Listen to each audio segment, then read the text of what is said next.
मराठा साम्राज्याचा उदय. छत्रपती शिवाजी महाराजांनी स्वराज्याची स्थापना कशी केली? न राज्य, न प्रचंड सेना, न अफाट संपत्ती, पण त्यांच्याकडे एक स्वप्न होते. स्वराज्य ही आहे छत्रपती शिवाजी महाराजांची प्रेरणादायी कथा, ज्यांनी मराठा साम्राज्याची पायाभरणी केली. इ.स.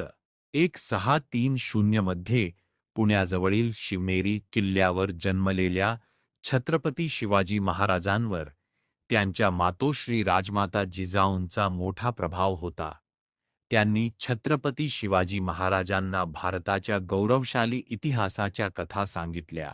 लहानपणापासूनच छत्रपती शिवाजी महाराजांना वाटत होते की परकीय सत्तेचा अंत व्हायला हवा. छत्रपती शिवाजी महाराजांनी तलवारबाजी, घोडेस्वारी आणि युद्धकलेचे कठोर प्रशिक्षण घेतले. सह्याद्रीच्या डोंगर रांगा हेच त्यांचे प्रशिक्षण मैदान बनले, जिथे त्यांनी आपली रणनीती अधिक सक्षम केली. केवळ 16व्या वर्षी इ.स. 1646 मध्ये छत्रपती शिवाजी महाराजांनी तोरणा किल्ला जिंकला. ही केवळ लष्करी विजय नव्हता, हा स्वराज्याचा प्रारंभ होता. चतुर मुत्सद्देगिरी आणि स्थानिक सहकार्याच्या जोरावर छत्रपती शिवाजी महाराजांनी राजगड आणि कोंडाणा यांसारखे अनेक किल्ले जिंकले. पारंपरिक युद्धांऐवजी त्यांनी गनिमी कावाही गुरिल्ला युद्धनीती अवलंबली. त्यांची रणनीती साधी होती: वेगाने हल्ला करा, अचानक आक्रमण करा आणि डोंगरात अदृश्य व्हा. या नीतीमुळे त्यांची लहान सेना देखील मोठ्या सैन्यांपुढे समर्थ ठरली. आदिलशाही सल्तनतीने लवकरच छत्रपती शिवाजी महाराजांना गंभीर धोका मानले.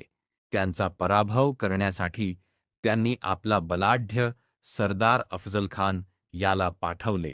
अफझलखानाने शांततेच्या बहाण्याने भेटीचे आमंत्रण दिले, परंतु तो विश्वासघात करण्याच्या विचारात होता. मात्र छत्रपती शिवाजी महाराज सज्ज होते.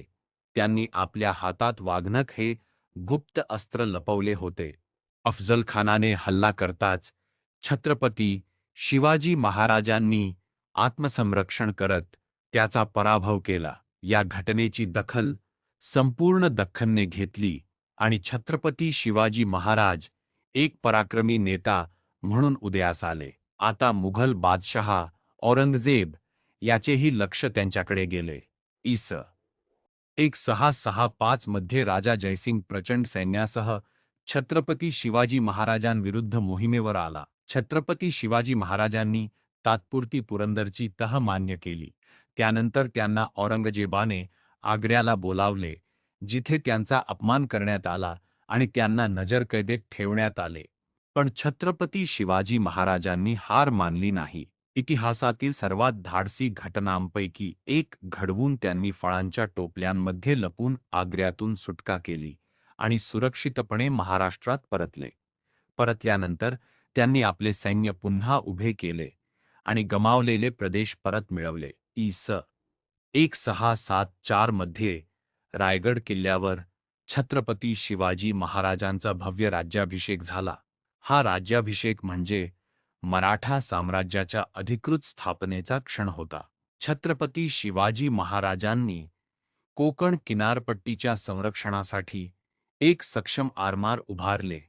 त्यांनी अष्टप्रधान मंडळ स्थापन केले, प्रशासन चालवण्यासाठी 8 मंत्र्यांची परिषद. त्यांची करप्रणाली न्याय्य होती. युद्धकाळात स्त्रिया आणि निरपराध नागरिकांच्या संरक्षणाची विशेष काळजी घेतली जात होती. छत्रपती शिवाजी महाराज सर्व धर्मांचा आदर करत आणि त्यांचे राज्य शिस्त व न्याय यावर आधारित होते. इ.स. 1680 मध्ये छत्रपती शिवाजी महाराजांचे निधन झाले, पण त्यांचे स्वराज्याचे स्वप्न संपले नाही. त्यांच्या प्रेरणेने पुढील मराठा शासकांनी संपूर्ण भारतात मुघल साम्राज्याला आव्हान दिले. शिवनेरीच्या एका बालकापासून स्वराज्याच्या संस्थापकापर्यंतचा प्रवास करताना छत्रपती शिवाजी महाराजांनी सिद्ध केले की धैर्य आणि योग्य रणनीती इतिहास घडवू शकते. हे फक्त एका साम्राज्याचा उदय नव्हता, ही होती स्वराज्याची पहाट.